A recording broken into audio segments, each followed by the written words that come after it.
Bonjour amis voyageurs. Pendant qu'on va aller randonner dans cette gorge, on va faire le bilan de l'Albanie. Allez, c'est parti!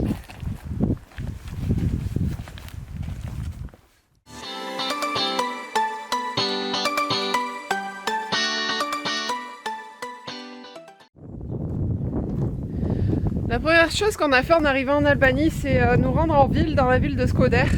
On a détesté, on est parti en courant.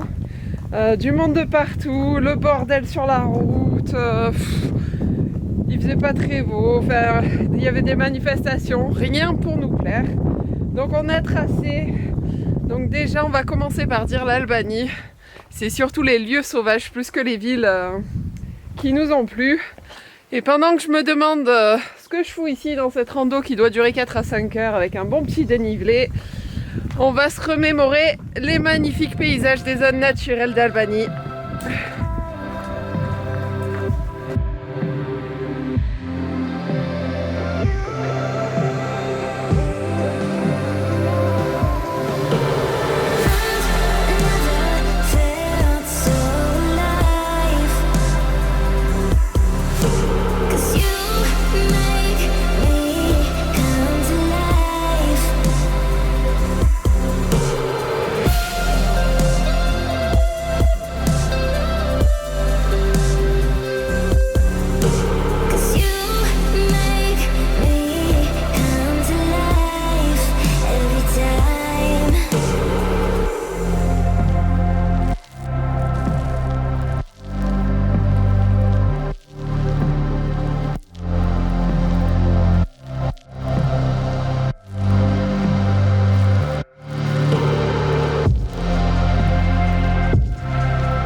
Pendant qu'on essaye de se frayer un chemin parmi tous ces rochers, on va faire le point sur l'état des routes en Albanie.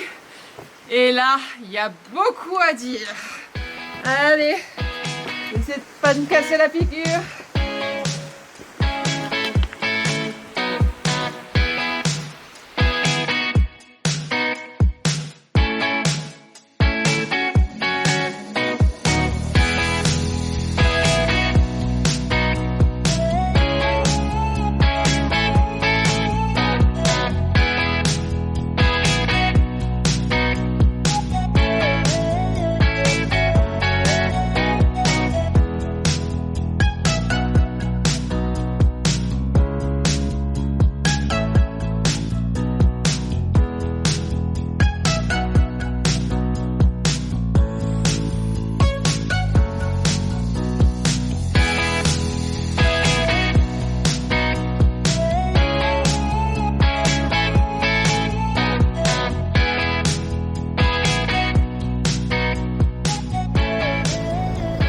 Donc après une vraiment très longue route, dans le pire état qu'on ait fait jusqu'ici, vraiment un niveau 4x4 route, on arrive devant ça. Et franchement on hésite à y aller là. Je sais pas. Est-ce qu'on passe dessus? Est-ce qu'on fait demi-tour? Le demi-tour est tentant, hein.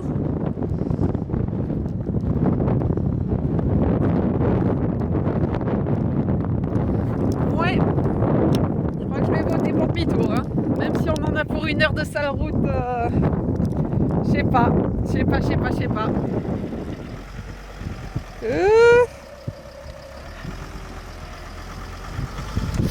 Vai. Oh my gosh.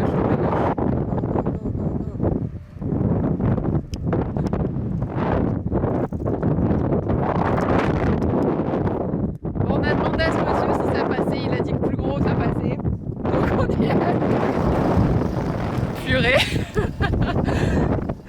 Je crois vraiment qu'on a joué notre chance sur ce coup-là, mais bon. Donc voilà, on a demandé à ce bon monsieur, qui revient sûrement de la pêche. Il nous a dit que plus gros était passé. Mais bon, il suffit d'être très malchanceux pour lequel ça va s'effondrer. On est de l'autre côté. J'étais pas sereine. Hein. J'arrive pas à respirer. Je crois qu'il a retenu sa respiration pendant toute la traversée. Vraiment, ouais. Je tiens à dire que le local, là, pendant que tu passais, il disait « Allez, genre, prends pas trop ton temps. » Oh. Ouf. Bon, on a survécu, c'est bon. Allez, aventure suivante. Alors pour les routes en Albanie, vous l'aurez compris, les routes goudronnées sont en super état, les routes principales. Par contre, il faut vraiment se méfier en ville, il y a un trafic de bouches d'égout. Donc il manque les bouches d'égout, donc il faut vraiment faire attention de ne pas rouler dedans forcément. Donc c'est déconseillé de rouler de nuit et même de marcher de nuit pour pas tomber dans une. Par contre, dès que vous quittez les routes goudronnées, là celle-là ça va, on se dirige vers un spot ultra touristique. Mais c'est déjà mauvais et on a fait bien pire. Donc vraiment, dès qu'on sort des routes goudronnées, par contre, en Albanie, si on arrive à quitter le pays sans avoir cassé, je sais pas moi, dans une biellette ou quoi que ce soit, bah ça sera beau. Donc vraiment faire attention hors des routes goudronnées. Ou avoir un très bon 4x4.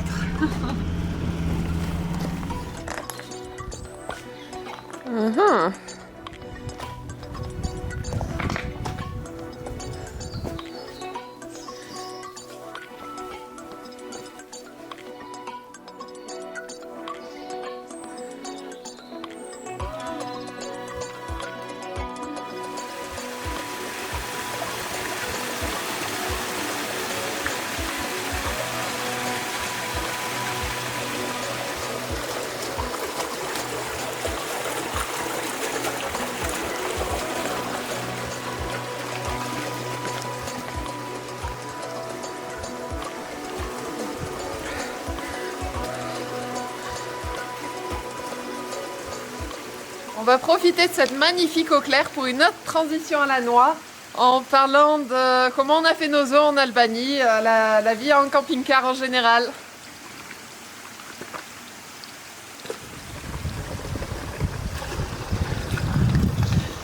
Pour ce qui est de remplir et vider l'eau en Albanie, il n'y a vraiment pas de zone à camping-car. Donc pour remplir l'eau, on continue notre technique mise au point en Croatie. On remplit notre seau. Là vous voyez, je vais retourner au van, vider avec mon noir. Et par contre pour vider les eaux grises, c'est pareil, il n'y a vraiment rien, il n'y a même pas les stations de lavage. Donc on essaye de vider doucement par-ci par-là dans les zones bien polluées parce que regardez au final, vu les détritus de plastique qu'il y a, c'est pas notre petit savon qui va faire plus de mal, mais bon, on essaye de faire au mieux, mais malheureusement dans ce pays, il n'y a vraiment pas le choix. Allez, je vais remplir nos 80 litres. Alors il pleut, mais c'est pas grave, je vais me sacrifier parce que j'ai pas encore eu l'occasion de le faire, mais je voulais vous filmer un bunker albanais. Il y en a dans tout le pays. Il y en a un pour 11 habitants. Je crois que c'est environ tous les 6 km². Ils ont été construits sous la domination d'un, on va dire dictateur, disons le mot, qui était un peu parano, qui pensait qu'il fallait protéger le pays contre plein d'envahisseurs. Et du coup, il a complètement ruiné le pays à construire ces bunkers de partout, qui n'ont servi à rien au bout du compte, et qui sont maintenant donc soit à l'abandon, soit ils ont été transformés pour des... Ils ont été changés en bergerie, en galerie d'art pour certains, ce genre de choses, mais vous pourrez en trouver vraiment dans toute l'Albanie. Et c'est juste que jusqu'ici, j'avais pas eu l'occasion. Donc là, je me sacrifie sous la pluie, mais je tenais vraiment à montrer les bunkers albanais.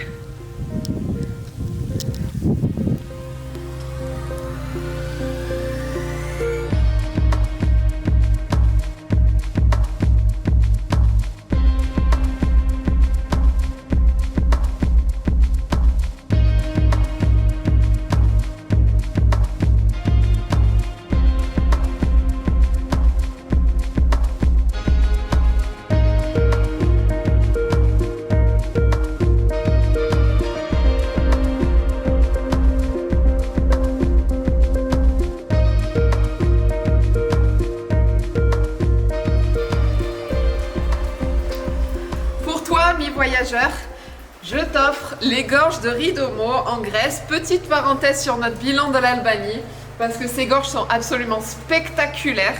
À ma connaissance, elles ne sont dans aucun guide et vraiment, c'est le plus beau site qu'on a fait dans les Péloponnèses, je pense, jusqu'ici. C'est incroyable. Par contre, surtout, du bon sens, c'est un canyon à pas faire sous la pluie.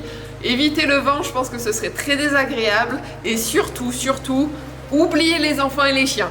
Juste avant, c'est de l'escalade dans des rochers au milieu du canyon. Vraiment, les enfants, les chiens, ça passe pas. Mais pour vous, les adultes, c'est une perle.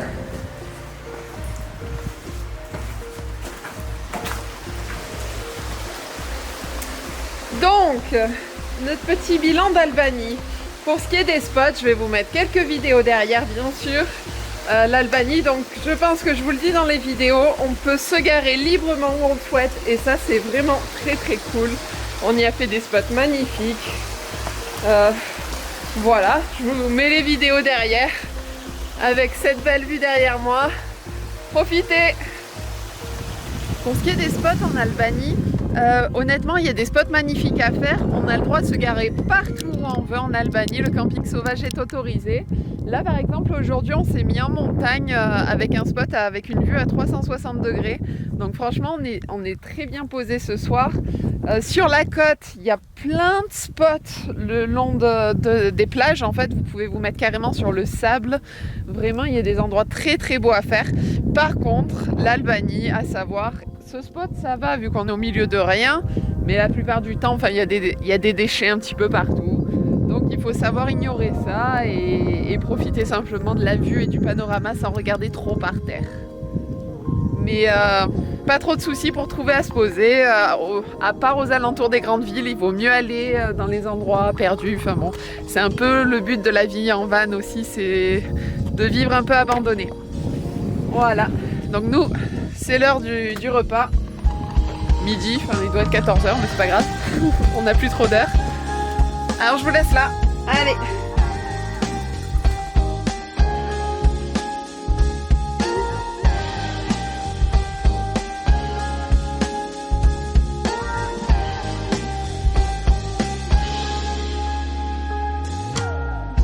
When the sun met the moon, she was dancing fine with the stars. He couldn't reach you, but kept on looking how she was glowing bright because of him. When the moon saw the sun, he looked quite enchanting during the night and starting the day. She couldn't reach him as she lost her gleam and kept on waiting for the time to help.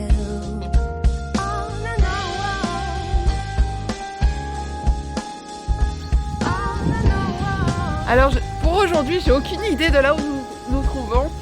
Hier soir, on s'est un peu retrouvés en galère. On a voulu aller se poser à côté d'un lac et il y avait à peu près 1,6 km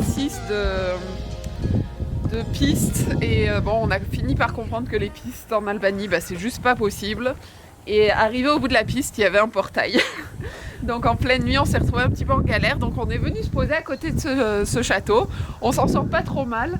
Par contre, voilà, bon, on le savait, se poser à côté d'une mosquée, ça veut dire qu'à 7h du matin, vous êtes réveillés. Après, c'était assez agréable. Hein, l'imam chantait très très bien ce matin, je trouvais. C'était doux et délicat. Bon, ça on l'avait plus ou moins prévu, on espérait que ça n'arriverait pas. Donc là, il y a de l'eau de partout, obligé d'enlever les chaussures. Mais bon, au moins on n'a pas à nager. Elle est chaude? Oui. Ça va, il dit. Waouh, bon ça vaut le coup hein, quand même. Hein. Allez, à mon tour. Bon, c'était vraiment douloureux de traverser ces zones d'eau. Mais ça valait la souffrance. Hein. Waouh, c'est épique. C'est magnifique. C'est trop beau. Oh là là. Bon, ça va. On va en revenir à la vidéo d'Albanie. On va se trouver un coin tranquille. et faire le bilan financier. Ok, donc pendant qu'Owen fait voler le drone, je vais vous faire un petit point sur combien nous a coûté l'Albanie. Donc l'Albanie par contre c'est en lek, donc je vais devoir vous faire les conversions. Je fais ça rapidement. Hop. Alors l'Albanie, on est resté 14 jours en Albanie, donc 2 semaines. Et on a dépensé en moyenne 4000 lek par jour, ce qui fait 32 € à 2 en van. Franchement, c'est un pays pas cher. Les restaurants, ça vaut une misère et c'est très très bon. Les courses, en règle générale, nous on a dépensé en moyenne 19 000 lek, ce qui correspond à 153 € en tout pour les 2 semaines. L'essence, c'était un prix correct. Voilà, quoi vous dire de plus. Franchement, l'Albanie, d'un point de vue financier, j'ai rien à dire de plus. C'est une super destination. Vous avez la montagne, vous avez la mer. Nous, on y était en décembre, on s'est baigné. Il y a des plaines, il y a des paysages incroyables en Albanie. Franchement, ça a été une bonne surprise pour moi parce que je m'attendais pas à aimer ce pays-là. Et au final, les habitants sont super accueillants. Et je vais rajouter par-dessus, bien sûr, ça a fait que notre voyage là-bas était vraiment fantastique. La Grèce était fermée. Donc je rappelle, l'Albanie, c'est le pays juste avant la Grèce. Et du coup, il y a eu une espèce d'entonnoir de voyageurs qui s'est créé. Donc on a rencontré énormément de voyageurs en Albanie. Et ça a été un vrai plaisir. Voilà, je vous laisse là-dessus. On va faire la conclusion de cette vidéo au sommet de la gorge. Parce que maintenant qu'on est arrivé là, faut remonter. Et le chemin, il devrait être moins épique. Mais je crois que là, après tout ce qu'on a vu, il est temps de faire demi-tour.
Voilà, c'est devant l'épave du Démétrios qu'on va terminer cette vidéo.